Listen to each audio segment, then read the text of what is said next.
Dylan Kaelin, 2025 S.O.R Sprint Enduro Championship champion.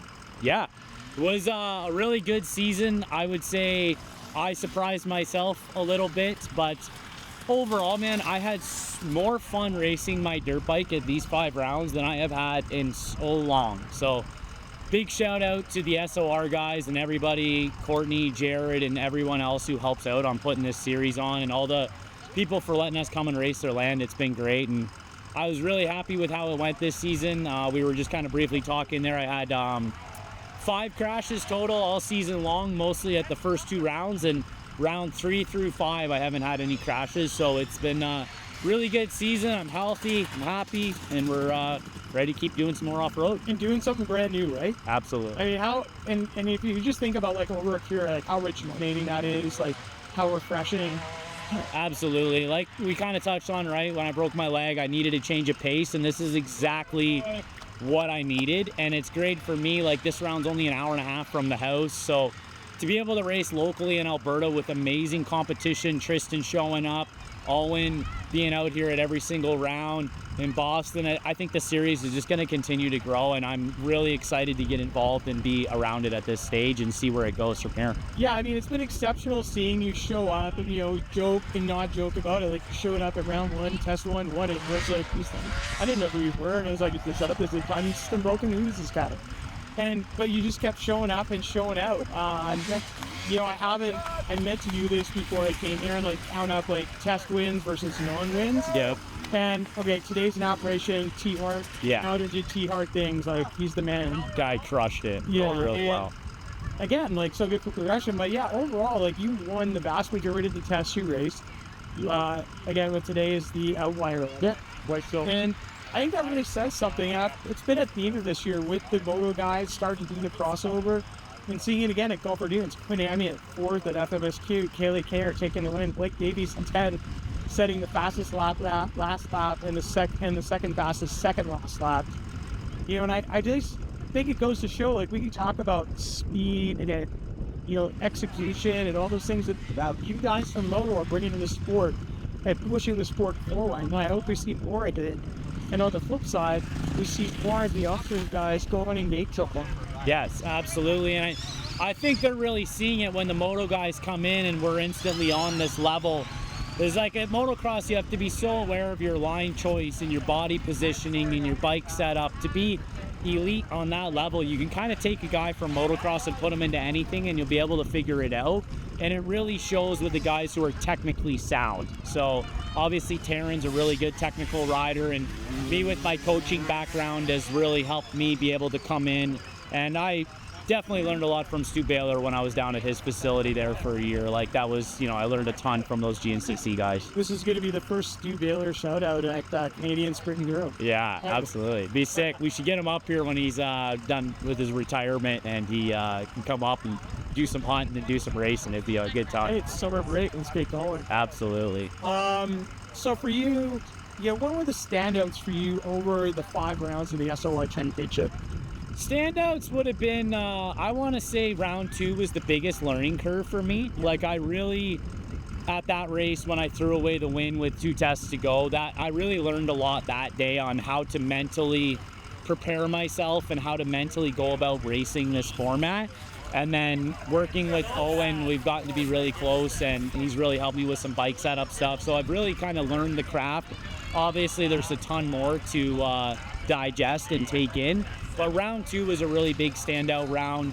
Round 1, I was just on a high afterwards because it really kind of caught me off guard to come in and do that.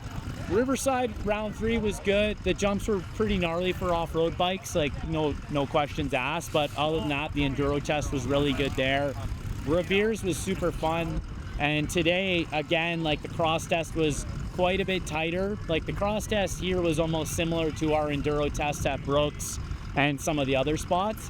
So it was great to have such a mixed variety across all 5 rounds. Like there's not one round that felt similar to another round. Every one was slightly different in its own way. Yeah, that absolutely tracks with what I saw over the season. And you know, that's one of the things I did really like about the series this year is they gave an opportunity for everybody. You couldn't just say like, oh, this series is made for this person. Absolutely. 2026. That was the best. Like, big question on mine, and I think I know the answer, but you're wearing an ISDE cap, Yeah. and is that something you would like to throw down there? Yeah, I want to continue learning this year, and then I really would like to my plan is to put together a good program for next year, reach out for some real sponsorship and get some real support and give back to those sponsors as well. This is a growing series and a growing community. It's very obvious to me. I've been in this sport since I was 4 years old, and you're seeing more and more people leave the motocross scene and be coming over to this. So I'm really happy to be a part of it. So I'm going to put together a good program. I really want to do ISDE next year. I'll be back here doing this series as well. And I'd like to find my way to some bigger AMA West Coast off-road races, whether that's AMA Western Hare Scramble, Works, and NCGPs. So yeah, so that would be, those are kind of what I would like to do. Keep growing, keep learning, and go race against some big guys down in the down south and see if I can pick up some peak speed to bring back here and keep elevating our series. I really think that NGPC is something that is a really great crossover for that moto guy to get into off-road. It's off-road motocross. Yeah. It's full send and full speed. It's tall gears and all those things, right? Absolutely. But I'll be, my plan is to stick with the two-stroke too. For me, there's certain instances absolutely where a four-stroke is going to be more beneficial, but for me, the two-stroke's just so fun, and I think with the nimbleness of the bike keeps it a little bit safer for me, and that where I'm at, I just have a blast riding it. So I'm willing to give up a little bit in certain spots to be on the two-stroke, but I'm super happy with it. Come ISDE, like, who cares? Like, you ride in the two-stroke Yeah. enduro. Yeah. Yeah, obviously you race overall, but you're racing within class 2. So, Yeah.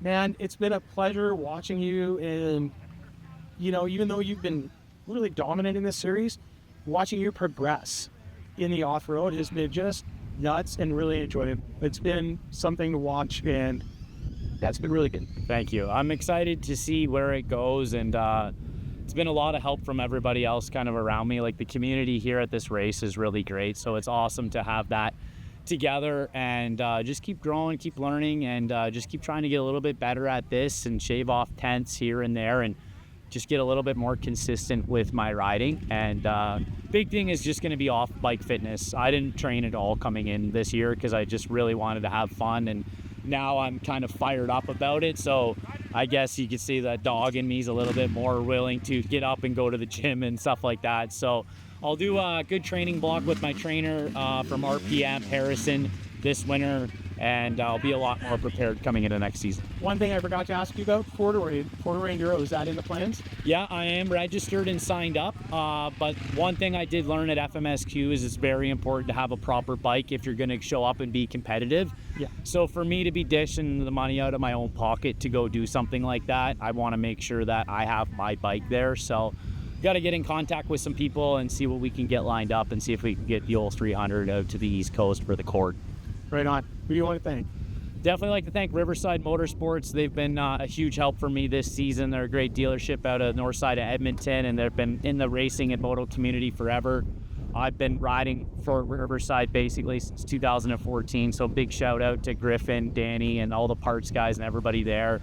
As well as I got a special shout out for Kale and Dean at Blackfoot Direct. I got direct suspension on my bike, which has been awesome. Kale got me in the window of what I was looking for first try, and Dean has been a huge help with, as we know, inventory's been a little difficult this year, so they've been able to help me out with certain items that I wasn't able to source elsewhere. So a special shout out to the Blackfoot Direct guys, and on top of that, my longtime sponsors, FXR, Oakley, Seco, and you know, my mom and dad and friends and family for obviously helping me out being out here. So if it wasn't for all those people, I probably still would be racing. I just didn't had to do my thing. So happy to be here. 2025 S.O.R Sprint Enduro Champion. Couldn't be more stoked for you there. Thank you. Hell yeah.